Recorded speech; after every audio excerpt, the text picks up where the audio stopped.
So now we're going to learn how to sketch the ellipse, but we're going to actually pay close attention to the coordinates of the center, vertices, covertices, and a new element called the foci, or focus number 1 and focus number 2. So as you know, the center works exactly like the circle. So if you want to get the center, it'll be h comma k. So that's 4 comma minus 5. Now, which is the greatest value of the two? Well, it's the 25. So that would make a equal to the square root of 25. So a is always the greatest value, and a would be 5 in this case. And that's your horizontal length. And b is going to be the square root of 9, 3. So with that, we can sketch the ellipse already with the center at 4 comma minus 5. That's our center. And then we have the horizontal length as 5 units. So 1, 2, 3, 4, 5. 1, 2, 3, 4, 5. So those on the major axis, or the longest length, is always going to be known as vertex 1 and vertex 2. So we're going to call this vertex number 1, vertex number 2. And B, it'll be 3 units. So 1, 2, 3. 1, 2, 3.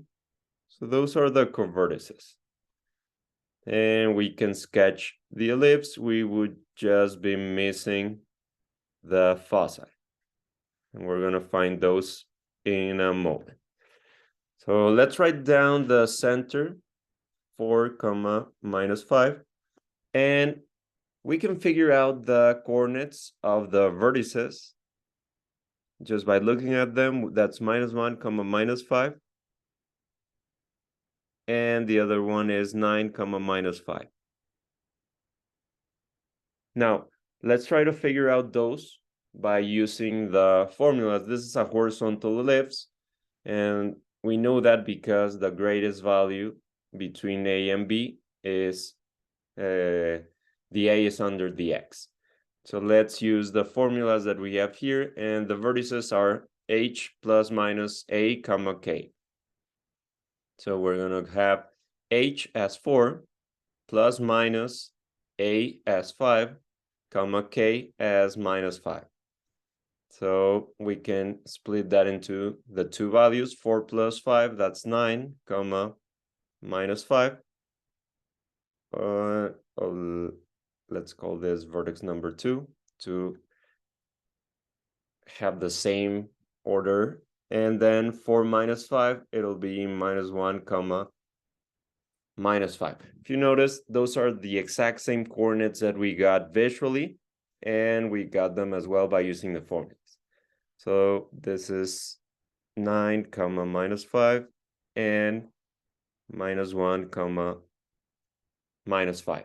Now the foci, we are going to, the foci, as we saw, it is a point, an imaginary point, that if you were to have 2 points and a string attached to those points, and then you put a pencil and you start to use that string as a guide, you're going to get an ellipse. So let's find the position of those 2 points and a string that would produce this ellipse. And in order to do that, we're going to have the Pythagorean theorem to find C. And C is the distance from the center to each focus. So C squared is equal to A squared, in this case 25, minus B squared, 9. So if you take 9 from 25, you're going to get 16. So C squared is going to be equal to 16, and C is going to be equal to 4. So if you substitute those values on your formula, h4 plus minus 4 comma k, in this case okay, is -5.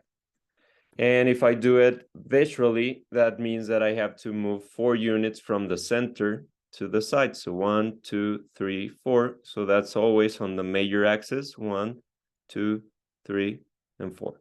So the foci will always be next to the vertices or on the major axis.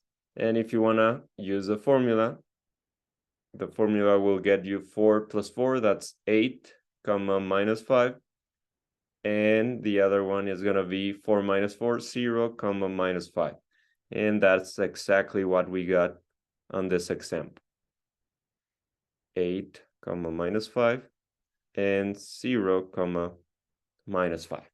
If you had the same equation, but as a vertical ellipse, so with the 9 here and y plus 5 squared and the 25 here, that would make the major axis vertical and the minor axis horizontal. So both the vertices would be on a vertical line along with the foci, and the ellipse would be vertical. That's the only difference, but the center, it's always the same.